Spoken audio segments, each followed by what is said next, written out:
everyone. Welcome back to the channel. As always, I am Jonathan, your host here at QuickBird Gaming. Thank you for tuning in. I really appreciate that. I also appreciate if you enjoy this content, please consider subscribing, hit the bell for notifications, leave a like on the video. If you have a comment, something specific you want to talk about, or a question, please leave that in the comment section. All these things help me with the algorithm and really help boost the channel. So today we are doing another episode of QuickBird Gaming News, covering 7 days of gaming news in less than 7 minutes. We're talking about October 26th to November 2nd, and since I'm on the clock, let's get into it. The first thing I'd like to talk about are a couple of games that released this week. The first one being the beta test for Monster Hunters Wild, which released on Thursday, October 31st. As you can see by the title of this article from GameSpot, they hit almost 500,000 concurrent players on Steam, where I'd highlighted about 465,000 is where their numbers were. And that bodes really well for this. I'm sure Capcom is happy. A lot of interest in this franchise in the next installment going forward. Apparently, if you read further down in the article, it got so bad that some of the polygon counts were not rendering, the loads and strains on the servers, and the graphic fidelity was getting diluted because of all the players. That's okay, though. That's why you have a beta test. The good news is for them is that, like I said, that it's a good sign. Going forward, this this game releases on February 28th of next year, and for Xbox, PC, and PlayStation. So this is a good opening sign. The second game I'd like to talk about, also releasing on October 31st, was Dragon Age Veilguard. And you can see here the Steam numbers.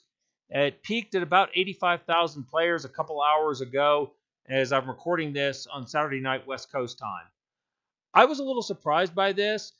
Dragon Age Veilguard, I know a lot of players have been waiting for a new Dragon Age game.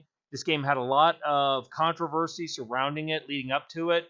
You know, whether you think it's manufactured or not, the fact is there were still a lot of players that were unhappy with the direction that the game was taking for a variety of reasons. Even with all that, I expected this to break 100,000 concurrent players on Steam pretty easily. And this game, like I said, just released 2 days ago. If it doesn't break 100,000 on its opening weekend, it's probably not going to, especially as I flip over here to Games Radar. And basically, they say that they are not going to have any DLC for this game. So where this game is now is where it's going to be. There's not going to be any new content, or there's none planned. Now, obviously, based on this, we don't know how many players are on the consoles, but I'm still wondering if this game is going to be considered a financial success at this point. I understand it had a very long development train of 10 plus years, and I've seen estimates anywhere from $80 to over $200 million. So I guess we'll see how it goes. The next article I'd like to discuss is this one from IGN, posted on Tuesday, 29 October. That reads, Firewalk Studios officially closing following Concord's disastrous release. And it was a disaster. Concord's kind of become infamous for being a hero shooter that lasted 2 weeks before Sony pulled the plug and refunded everyone's money. Now, there have been a ton of postmortems as to why this game did or didn't work. Kind of irrelevant for the purposes of this article. The fact being is it didn't work. Now, this was supposed to be Sony's big live service offering, and they had a bunch more in the works. I personally am not a fan of live service games. I think they're just a way for companies to milk players of their money. And let's be honest, that's why companies like them so much. We all know it. But if you read down to the bottom of this article, you can see that where they talk right here, where they are talking about how some of Sony's live service games have kind of slithered back into the woodwork, and maybe they're rethinking the implementation of these. And if that's the case, this is a good thing. I think even Dragon Age Veilguard was scheduled to be a live service at some point in its production and ended up not being. Fewer live service games, as far as I'm concerned, the better.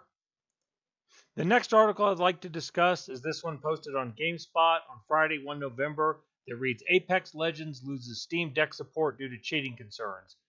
The upshot of the article is that because the primary OS on the deck is Linux, because of Linux being an open source, it's very hard to detect the cheating. And you can say right here where they say Linux cheats are indeed hard to detect. The data shows they're growing at a rate at an outsized level of focus, which means they're going to have to put in more energy to fixing this problem that's worth. EA feels like they can't manage it, so they are just going to cancel Apex Legends from the handheld platform, which is a shame because, as I understand it, it was one of the only Battle Royale games available on the Steam Deck. But in their own way, they provide a way forward. EA says, install Windows on your Steam Deck. Not much of a solution if you ask me, but if people want to keep their Battle Royale on the go, that is their way forward. Next is this article from Digital Trends, posted also on Friday, 1 November, that says GTA Online PC players will finally get features from the console version. And Rockstar wasn't real specific about this, but the article points to a few things like finer textures, enhanced resolution, and a more thorough fidelity mode that console players have been able to enjoy that the PC players haven't. It sounds like Rockstar is still steadily kind of gearing up for GTA 6, which I believe is due to be released in about a year. So this was good news for GTA Online players. Last, I'll point to this article from Games Radar, which was published yesterday on Friday, 1 November. I'll just read the headline. Cult of the Lamb dev says that the roguelike is just like Animal Crossing, except more realistic, since you can't buy a house. Little too on point for the real world there, my guy, but thanks for the laugh. And there you have it, 7 days of gaming news in less than 7 minutes. I hope you've enjoyed this content. If so, please consider subscribing to the channel, leaving a like on the video, hit the bell for notifications, leave a comment down below. I really appreciate that. That's about it for this week. You all have a wonderful day, and y'all stay gaming.